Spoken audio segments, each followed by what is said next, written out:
വാർത്തകളിലേക്ക്. കോട്ടയം നഴ്സിംഗ് കോളേജിലെ അതിക്രൂരമായ റാഗിങ്ങിൽ പരാതിക്കാരായ മറ്റ് വിദ്യാർത്ഥികളെ സാക്ഷികളാക്കാൻ തീരുമാനം. മുഴുവൻ പേരുടെയും മൊഴിയെടുത്തതിനാൽ കൂടുതൽ പ്രതികളില്ല എന്ന നിഗമനത്തിലാണ് ഇപ്പോൾ പോലീസ് ഉള്ളത്. നഴ്സിംഗ് കോളേജ് പ്രിൻസിപ്പൽ ഉൾപ്പെടെയുള്ളവരെ സസ്പെൻഡ് ചെയ്യാനും ഹൌസ് കീപ്പറെ പിരിച്ചുവിടാനും ആരോഗ്യമന്ത്രി നിർദ്ദേശം നൽകിയിരുന്നു. ജി ശ്രീജിത്ത് വിവരങ്ങളുമായി.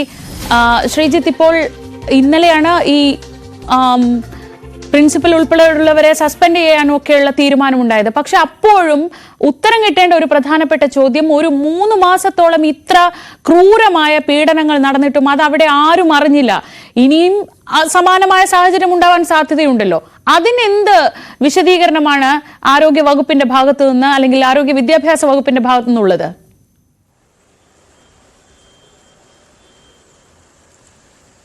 ശ്രീജ, ഇത് തീർച്ചയായും ആരോഗ്യവകുപ്പ് പരിശോധിച്ചുകൊണ്ടിരിക്കുന്ന, പ്രത്യേകിച്ച് ഒരു എൻക്വയറി കമ്മിറ്റിയൊക്കെ വെച്ച് പരിശോധിച്ചുകൊണ്ടിരിക്കുന്ന ഒരു കാര്യമാണ്. അതിന്റെ ഒരു ഫലത്തിന് ശേഷം ഇത്തരം കേവലം ഏതെങ്കിലും ഒരു കോളേജിൽ മാത്രമല്ല, സംസ്ഥാനത്തൊട്ടാകെ വ്യാപിപ്പിക്കേണ്ട തരത്തിലുള്ള പല മാറ്റങ്ങളെങ്കിലും ഉണ്ടാകുമെന്ന് പ്രതീക്ഷിക്കേണ്ടി വരും. പ്രത്യേകിച്ച് സംവിധാനങ്ങളെല്ലാം ഉണ്ട്, ആന്റി റാഗിംഗ് വിരുദ്ധ സെല്ലുകളും സംവിധാനങ്ങളും എല്ലാം ഉണ്ട്.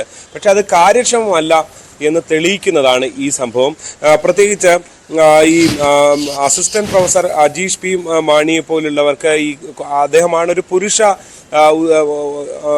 എന്താ പറയുക അധ്യാപകനായിട്ടുള്ളത്. അദ്ദേഹത്തിനായിരുന്നു അസിസ്റ്റന്റ് വാർഡന്റെ ചുമതല നൽകിയിരുന്നത്. വാർഡൻ ഈ പ്രിൻസിപ്പൽ സുലേഖ ഏറ്റിയാണ്. അവരെ അങ്ങോട്ട് കാര്യമായി തിരിഞ്ഞു നോക്കാത്തൊരു സ്ഥലമാണ് പുരുഷന്മാരുടെ ഒരു ഹോസ്റ്റൽ എന്നുള്ള നിലയിൽ. പക്ഷേ ഇപ്പുറത്ത് ഇദ്ദേഹത്തിനാണ് ചാർജുള്ള അസിസ്റ്റന്റ് വാർഡൻ എന്ന നിലയിൽ അദ്ദേഹവും കാര്യമായി ഇതിൽ ശ്രദ്ധ നൽകിയിരുന്നില്ല എന്ന് വേണം മനസ്സിലാക്കാൻ. അങ്ങനെയാണ് ഈ അന്വേഷണ റിപ്പോർട്ടുള്ളത്. മാത്രമല്ല, ഹൗസ് കീപ്പറെ പിരിച്ചുവിടാനും തീരുമാനിച്ചു. അതൊരു താൽക്കാലിക ജീവനക്കാരനാണ്, അയാളെ പിരിച്ചുവിടാനും തീരുമാനിച്ചിട്ടുണ്ട്. എന്തായാലും ഈ സംവിധാനങ്ങൾ ഉണ്ട് എന്നുള്ളതിനപ്പുറത്തേക്ക് അവർ ആദ്യ ദിവസം വിശദീകരിച്ചതുപോലെ എല്ലാ കാര്യങ്ങളും ഞങ്ങൾ ചോദിച്ചറിയുന്നുണ്ട്, ചോദിക്കാറുണ്ട്, റാഗിംഗ് നടക്കുന്നുണ്ടോ എന്ന് അന്വേഷിക്കുന്നുണ്ട് എന്നൊക്കെ പറയുന്ന ഒരു വഴിപാടായി ഒരു വശത്തൂടെ പോയി എന്നത് മാത്രമാണ്. അതുകൊണ്ടാണ് കാര്യക്ഷമമല്ല സംവിധാനം എന്നുള്ളതാണ് ഈ ഒരു പ്രതിസന്ധിയിലേക്ക് നയിച്ചത്. അതുകൊണ്ടാണ് അവർക്കെതിരെ നടപടി ഉണ്ടായത്. തീർച്ചയായും ഇത് പരിഹരിക്കാൻ എന്ത് എന്നത് ശ്രീജയുടെ ചോദ്യം അവിടെ ചോദ്യമായി അവശേഷിക്കുകയാണ്. അതെങ്ങനെ പരിഹരിക്കുമെന്നുള്ളത് തീർച്ചയായും അത് കേവലം കോട്ടയം നഴ്സിംഗ് കോളേജിൽ മാത്രം ഉണ്ടാകേണ്ട മാറ്റമല്ല. പലയിടത്തും റാഗിംഗ് സംഭവങ്ങൾ പിന്നെയും ഉണ്ടായി. പൂക്കോട് വെറ്റിനറി കോളേജിൽ ഉണ്ടായ സംഭവം അതൊരു മരണത്തിലേക്ക് വരെ എത്തുകയും കേരളം ആഴ്ചകളോളം ചർച്ച ചെയ്യുകയും ചെയ്തൊരു വിഷയമാണ്. പക്ഷെ എന്നിട്ടും ഇത് ആവർത്തിച്ചു. അപ്പോൾ കേവലം കോട്ടയം നഴ്സിംഗ് കോളേജിൽ ഉണ്ടാകേണ്ട ഒരു മാറ്റം മാത്രമല്ല എന്നുള്ളത് ഇതിൽ നിന്ന് വ്യക്തമാണ്. എന്തായാലും മറ്റു പ്രതികൾ, ഈ 6 പേരാണ് ഇരകൾ. അതിൽ ഒരാളുടെ മൊഴിപ്രകാരമാണ്, ഈ വീഡിയോ ഒക്കെ പുറത്തു വന്ന ആളുടെ മൊഴിപ്രകാരമാണ് FIR ഇട്ടിരുന്നത്. ബാക്കിയുള്ളവരും സമാനമായ രീതിയിൽ പല ദിവസങ്ങളിൽ പീഡനം നേരിടേണ്ടി വന്നിട്ടുണ്ട്.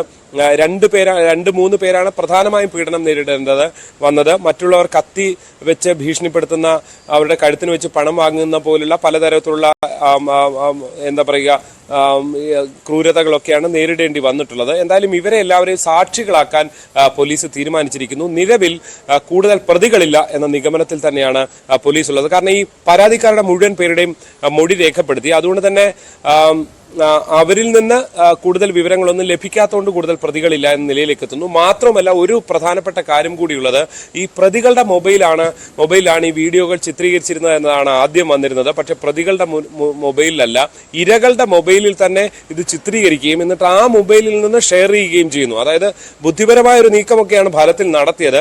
പക്ഷെ എടുത്തത് ഇവർ തന്നെയാണ് എന്നുള്ളത് അതിന്റെ ശബ്ദത്തിലും ഇതിലും എല്ലാം വ്യക്തമാണ്. എന്തായാലും അതുകൊണ്ട് തന്നെ ആ നിലയിലുള്ള ഒരു നീക്കം കൂടി ഫലത്തിൽ ഇവർ നടത്തിയിരിക്കും. ഒരുതരം സാഡിസ്റ്റ് മനോഭാവം എന്ന് തന്നെ അക്കാര്യത്തിലും ഈ ചിത്രീകരണ കാര്യത്തിലും ഉണ്ടായിട്ടുണ്ട് എന്നുള്ളതാണ് നമുക്ക് എടുത്ത് കാണാൻ കഴിയുന്നത്. എന്തായാലും പ്രതിഷേധങ്ങൾ തുടരുകയാണ്. BJPയും ഒപ്പം തന്നെ ASF-AYF സംഘടനകളും സംയുക്തമായി ഒക്കെ ഇന്ന് മാർച്ചുകൾ നടത്തുന്നുണ്ട്. BJPയുടെ മാർച്ച് ആദ്യം എത്തുമെന്ന് പ്രതീക്ഷിക്കുന്നു, മറ്റു മാർച്ച് തൊട്ട് പിന്നാലെ എത്തുമെന്നാണ് പ്രതീക്ഷിക്കുന്നത്. എന്തായാലും വലിയ പ്രതിഷേധങ്ങളിലേക്ക് കാര്യങ്ങൾ തുടരുകയാണ് കോട്ടയം നഴ്സിംഗ് കോളേജിൽ.